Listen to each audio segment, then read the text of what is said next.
Assalamualaikum warahmatullahi wabarakatuh. Bertemu lagi dalam tazkirah ringkas pada hari ini. InsyaAllah ada manfaatnya.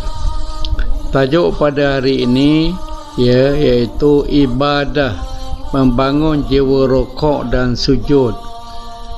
Ibadah dalam erti kata yang terbatas lebih bersifat tata cara kerohanian, menghubungkan hamba dengan Khalik. Ibadah dalam arti kata yang luas mencakup hubungan dengan Allah, sesama manusia, persekitaran dan sistem. Rukuk dan sujud tidak hanya dibatasi dalam solat sahaja, tetapi ia terkandung hikmah yang besar pada abid atau ahli ibadah. Jiwa rukuk dan sujud membayangkan rasa kehambaan yang tinggi terhadap pencipta.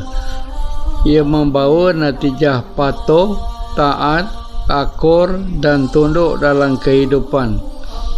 Kehidupan manusia memerlukan sifat patuh pada titah perintah Allah, sifat taat kepada pantang larang Allah, sifat akur kepada perbuatan baik dari Allah, dan sifat tunduk kepada hikmah kejadian daripada Allah.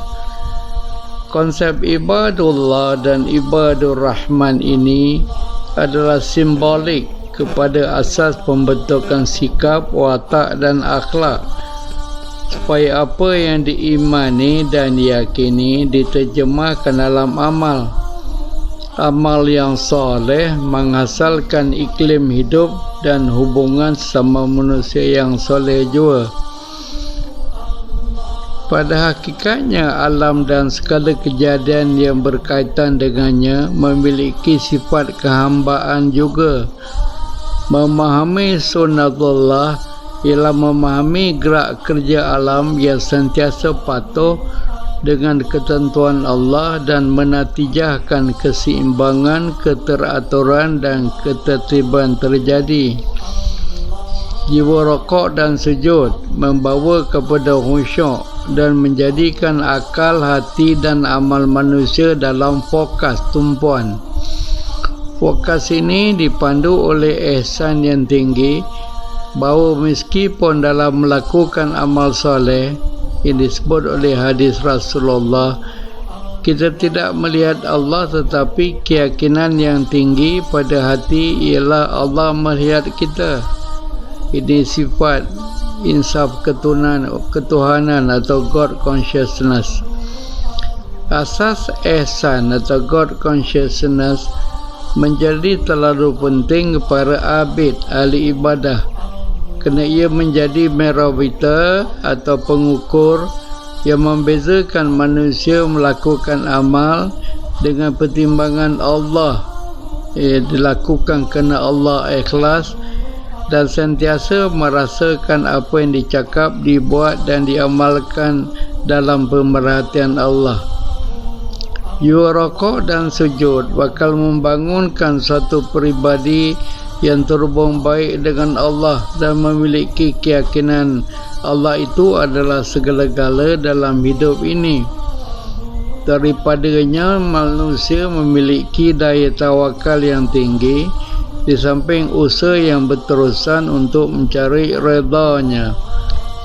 Allah berikan kita akal untuk berfikir dan menjana ilmu. Allah berikan kita hati untuk melakukan pertimbangan yang terbaik, dan Allah berikan kita daya untuk melakukan amal yang diizinkannya.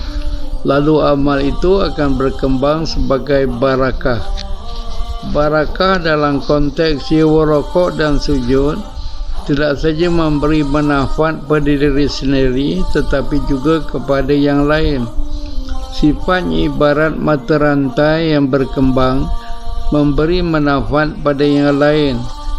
Kejujuran yang dimiliki apabila diterjemahkan dalam amal memberi kebaikan pada yang lain, dan yang lain akan memiliki sifat yang sama, bakal memberi manfaat pada yang lain pula. Ibadah dalam erti kata yang luas tidak sekadar melepasi lingkungan spiritual rohania, asas spirituality yang menghubungkan kita dengan Allah secara rohania menjadi landasan mengembangkan amal soleh dalam pelbagai dimensi kehidupan. Jiwa rokok dan sujud nantinya terlihat dalam dakwah dan tarbiyah.